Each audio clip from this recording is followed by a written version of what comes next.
Hello everybody, and welcome to this short introductory course on mental toughness. Now what we're going to be looking at is what mental toughness actually is and why it's vital for you to develop it for life, business, education and sport. Just a very quick introduction. I'm Steve Dent and I'm the founder of ProMind Coaching and Training. Now over the years I've worked for several organisations in learning and development and leadership development roles. I've worked for companies in telecommunications, in the dairy industry, in legal services, the care sector and also in sport. I'm licensed by AQR International to use their mental toughness assessments and develop mental toughness in people. I'm also a master practitioner in neurolinguistic programming, which is the study of how we represent what goes on internally through our language and behaviours. And I'm really pleased to be able to present this course to you today. Now this short course is going to cover mental toughness, as I said. And in total, including pausing the video and answering the reflection questions in the workbook, the course will take you somewhere around 35 to 40 minutes. You'll need the workbook mentioned in the email that you were sent with the link to the course, and also a pen or a pencil. If you haven't got the workbook in front of you, it'd be a good idea to pause the video, print the workbook off, and then resume this course. Now before we look at what mental toughness actually is, I want to clear up some popular misunderstandings by looking at what it isn't. Now people often think of mental toughness as a male, macho-dominated concept, of being tough in the literal sense of the word, of someone who doesn't yield or bend to people, events or things, of being aggressive, of people that have no emotions or show very little emotion. It's actually none of these things. Both males and females can be equally mentally tough. In fact, I know some females who are very mentally tough. And although we're talking about toughness, we're also talking about the ability to manage stressful situations by showing resolve and demonstrating the right mindset. There is an element of standing up to challenge, but mentally tough people are also very good at give and take. And it's not just about winning. It's about responding in appropriate ways and growing and learning. Mentally tough people are also very good at managing the emotions they will naturally have. So what is mental toughness? Well, it's a personality trait which determines in large part how an individual deals with stressors, pressures and challenges they face. Now, I'm going to highlight two words here, deals with. This isn't just about coping with pressure. This is about dealing with it, overcoming it and moving on. It's about enhancing performance, relationships, well-being and aspirations whilst under psychological and sometimes even physical pressure. Now we all face stressors, challenges and pressures in life, business, education and sport. That's just natural. So what is it that sets people with higher levels of mental toughness apart? It's about how they respond to those stressors, pressures and challenges. They're able to respond more usefully and productively to the negative consequences of those stressors. By overcoming the negative consequences more quickly compared to less mentally tough individuals, or more commonly experiencing those consequences in relatively minor ways compared to others. Now there's been a huge amount of published research and a huge number of case studies carried out around the world, and they all show that mental toughness is a major factor in four key areas. Performance. It actually explains up to 25% of the variance in performance in individuals in business, in sport and in exams in school as well. Positive behaviour. People with higher levels of mental toughness are generally more engaged, more positive, more can-do. They just have an approach to life, business and sport which is more about possibility rather than what they can't do. They have better well-being. They're more content. They have better stress management, they can manage anxiety and stress much better, and they're less prone to bullying, because actually some of the things that other people see as bullying, they shrug off. They just see as something less threatening than that. And they have greater aspirations. They're much more ambitious, and they're much better prepared to manage risk. They see risk and reward and balance the two, and if the reward is worth the risk, they'll go for it anyway.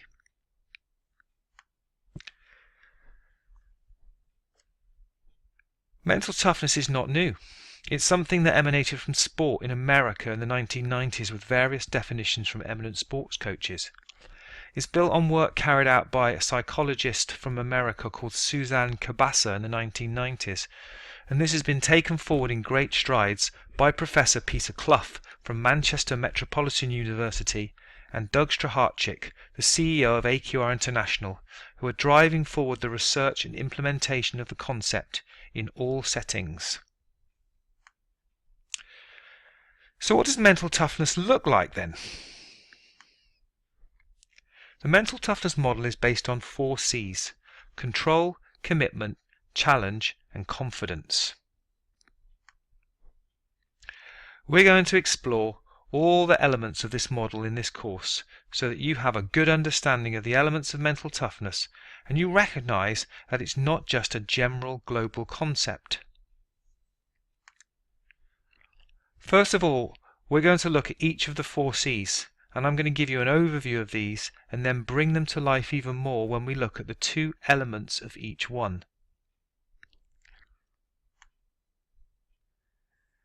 So the first C is control, and this is the extent to which you feel you can shape and influence what is happening to you. You have the belief that you can exert considerable influence over your environment, and as a result you feel you can make a difference and achieve what's necessary to get what you want. You can manage many of the elements that cause others stress, and you're much less likely to respond in ways that lead to negative consequences for you. So that's a broad overview of control. We're going to break this down further, even further shortly, when we look at the 2 elements of it. The next C is commitment, and this is the extent to which we make promises to ourselves and others and then commit to keeping those promises. Now you possess a drive, a tenacity and stickability that means you're much more likely to achieve what's important to you. And this is due to your ability to stay on track despite all of the inevitable distractions that you face.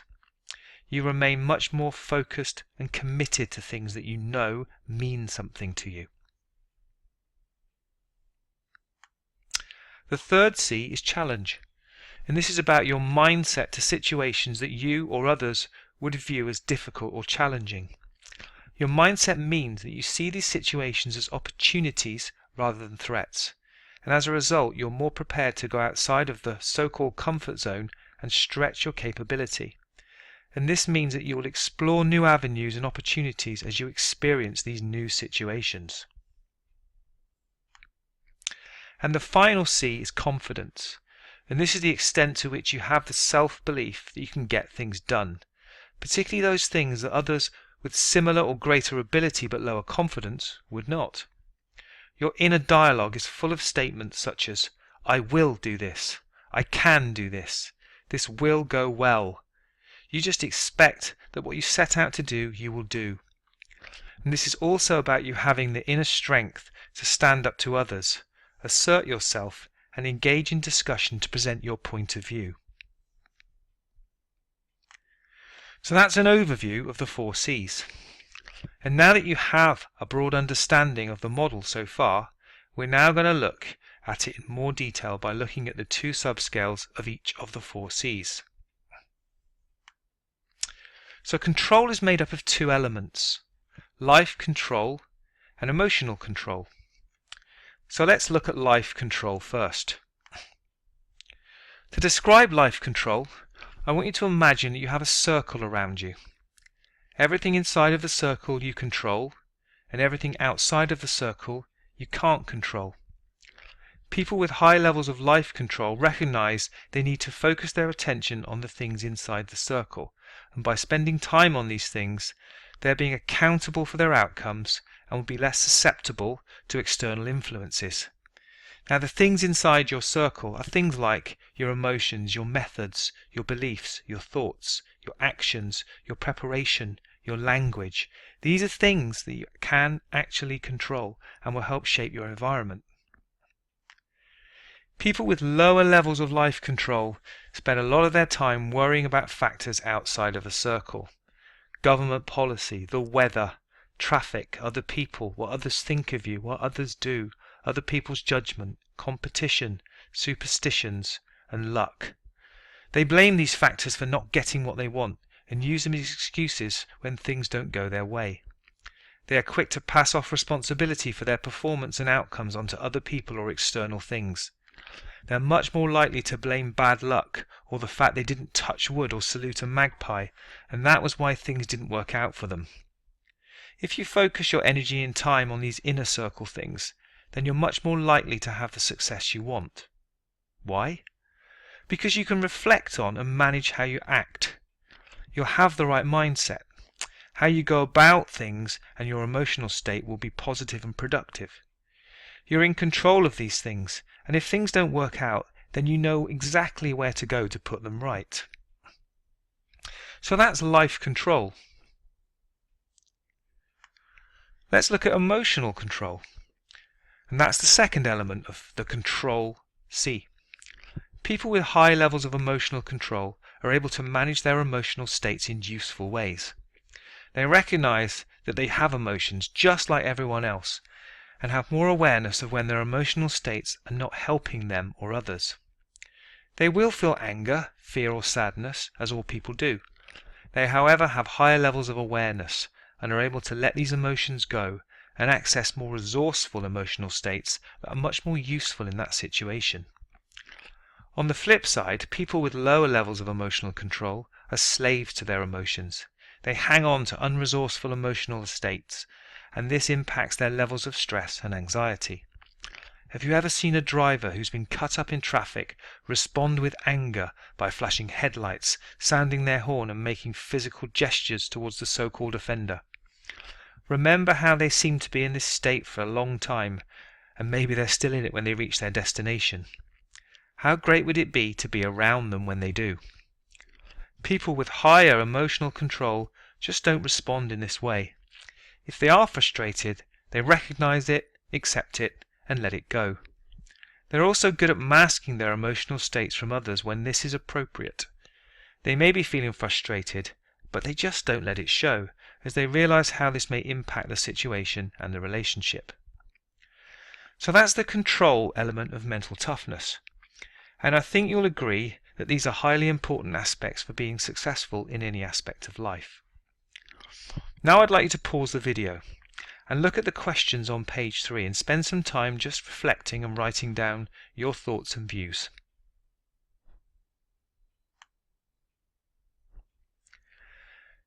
Now we're looking at commitment, and commitment is made up of two things: goal orientation and achievement orientation. If you have high levels of goal orientation, you're very clear on what's important to you. You make clear, measurable and tangible promises to yourself and others. You're good at being able to imagine what success is like for you. You can see clearly what it is you want to achieve. You can hear the sounds you will hear, internal and external sounds, when you've achieved it.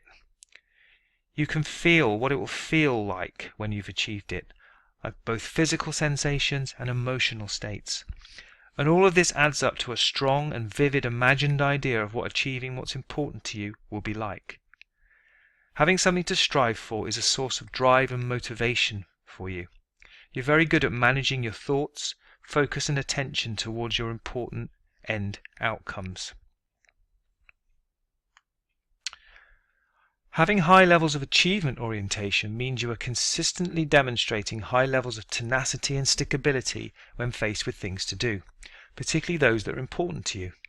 Nothing will divert you from achieving it. You know that you will experience inevitable distractions and diversions, but you can set these aside and get back on track easily. You know that achieving these things is important, so you keep your eye on the prize and keep at it. You know the reward at the end is worth the sacrifices you have to make, and this is what drives you on. You've already imagined achieving it, so you already have a mental blueprint to guide you. You can notice quickly when you're off track and when you need to adjust course. So that's goal orientation and achievement orientation, part of the commitment C. Now it's time to pause the video and look at page 4 of the workbook and record your thoughts and answers to the reflection questions.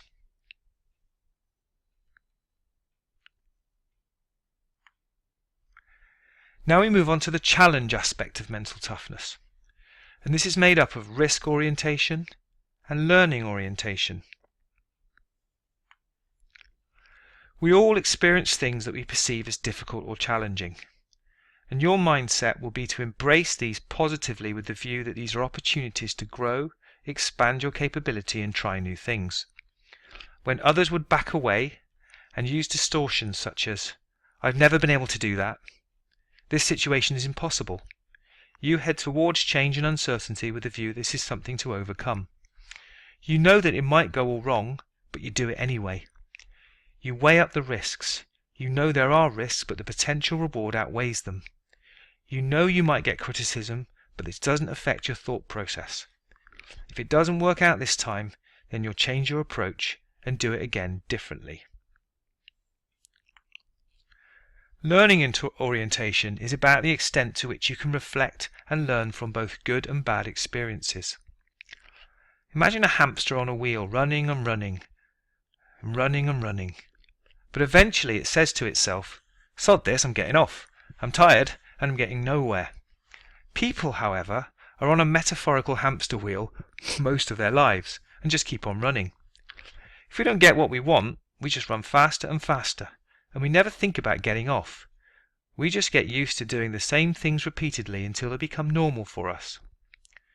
People with high levels of learning orientation know when to step off the wheel, take a breath, and notice what's working and what isn't working. They have very keen sensory acuity to notice the small things that are not working, and they take time out to reflect on what's happening and what they need to do differently. They're also very good at reflecting upon and reviewing what's going well. They realize that when things are going well, it's a great time to recognize and reinforce those things. And again, it's now time to pause the video and answer the questions on page 5 of the workbook and record your answers and reflections. The final C, confidence, consists of confidence in abilities and interpersonal confidence. Have you ever come across someone who had amazing ability, was incredibly talented, but never seemed to make anything of themselves? Why was that? There's a good chance that despite their ability, they lacked the confidence in themselves, and that held them back in some way. Now, this aspect is about having the self-belief in your capability to achieve something, an inner strength to feel that you can do something that someone else with similar or greater ability but less confidence would not. You are able to dip into your inventory of great successes and achievements and recognize what you're capable of. You rarely discount how far you've come, as you prefer to focus on what you're good at. You can bring back the sense of achievement and emotional state from a time when you did something well, and use this as your fuel to take on something new or something you haven't achieved before. You have an affirming inner narrative full of positive thoughts and statements. If things are difficult, you can pick yourself up, dust yourself down, and start again.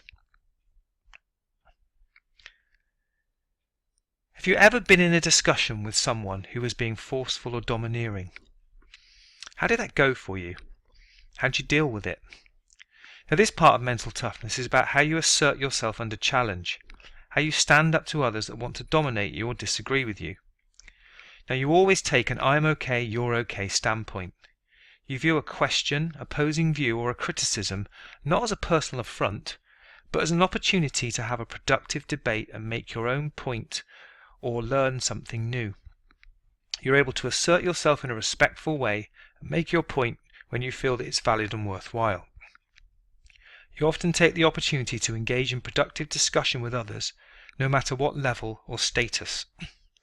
You make your opinions and ideas heard when they need to be, and you're not put off making them by people who tell you what you should do or that you're wrong. Now again, for the fourth time, it's time to pause the video and go to page 6 of the workbook and look at the reflection questions. Spend a few minutes recording your thoughts and answers. So we've been through the mental toughness model in some detail, and you'll now have a good idea of what mental toughness actually is, what people with high levels of mental toughness do, and the benefits of being mentally tough. You now know that it's not just a general concept, and it consists of 8 key areas that are all interlinked. You'll recognize that scoring low in one area can be a causal factor for scoring low in some of the other areas. Now the beauty of this model is that you can be much more precise about what is causing you any problems you're having. You can then hone in on the specific areas that will make the most difference to you. Now pause the video and go to page 7 of the workshop, where you'll find a bit of a self-rating grid. What I'd like you to do is self-rate yourself against each of the 8 key areas on page 7, and this will give you a broad idea of in which areas you're strongest and which areas you perhaps need to develop more. So some questions. Is being mentally tough an advantage? Well, I believe it absolutely is. There are so many advantages to having high levels of mental toughness.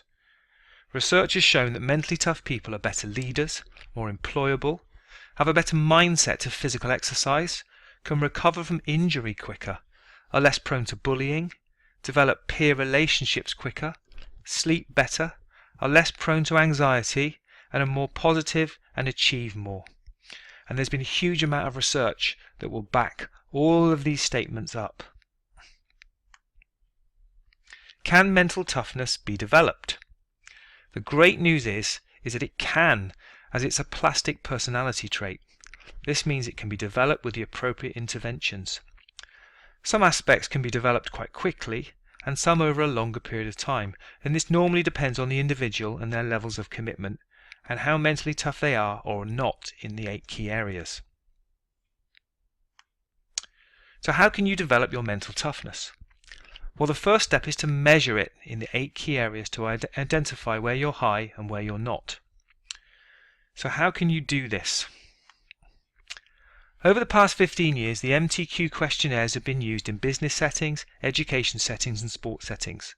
The most recent version of this is the MTQ Plus online assessment.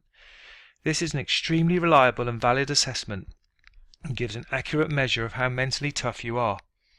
It contains 74 questions and once completed generates a personal development report for each individual.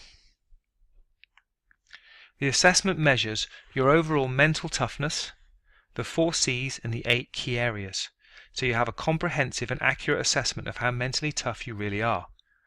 Completing the questionnaire then produces your comprehensive personal development report that provides your mental toughness scores, a summary for each area, and suggestions for development. When I receive your report, we then arrange to debrief it. We'll arrange to meet either face-to-face or via Zoom conference call for our 75-minute debrief session. We'll go through the report in detail, looking at each section and each score. We'll bring the report to life for you and discuss the potential reasons why you scored as you did. You'll then identify the practical next steps you need to take, and I'll provide you with some practical tools to help you develop the areas that will make the most difference to you. If this is enough for you, then that's great. If you want more and longer term support, then we can work together over 6 to 12 weeks. Your MTQ Plus report will be the foundation for this. You'll receive a mental toughness development toolkit containing 28 different effective and practical tools to develop your mental toughness. Each 90-minute session we have will deepen your understanding of mental toughness, work on practical activities during the session, and identify the actions in between the sessions that you'll work on and implement. This is a highly practical program. I'll hold you accountable for making the changes you need to and support you with advice, practical tools, being a sounding board, questions to challenge your thinking, and encouragement as you progress. This is straightforward and practical development for you that will make you mentally tougher in the areas you need to be. To find out more, go to my website at www.pro-mind.co.uk. Scroll down the homepage and click on the It's Time to Get Real button. Select a date and time that suits you, and we'll talk about how this will work for you. The call won't cost you a thing, but it could be the best decision that you make. I also run highly practical mental toughness workshops, either one day or half day. I sometimes run open workshops, and if there are any currently live, they'll be on my website. I can come into your business and run workshops for staff and leadership teams. I can run workshops for schools to develop mental toughness and teaching staff. And I can also run workshops for sports clubs and organisations for their coaches and/or players or athletes. Just get in touch for more details if this is something that you're interested in. So there you have it. We've looked at what mental toughness actually is, what mentally tough people do that's different, the 4 C's of mental toughness, and the 8 key areas of mental toughness and the benefits of being mentally tough. To finish off this course, spend some time after it reflecting upon what actions you'll need to take as a result of it. You can use page 8 of the workbook to do this. I hope you found this short mental toughness introductory course really useful. It's an area that I'm very passionate about, and my mission is to help as many people as possible develop this highly important personality trait. If you want to be one of these people, then please get in touch. So thank you again for taking part. It's been a pleasure presenting it for you, and bye for now.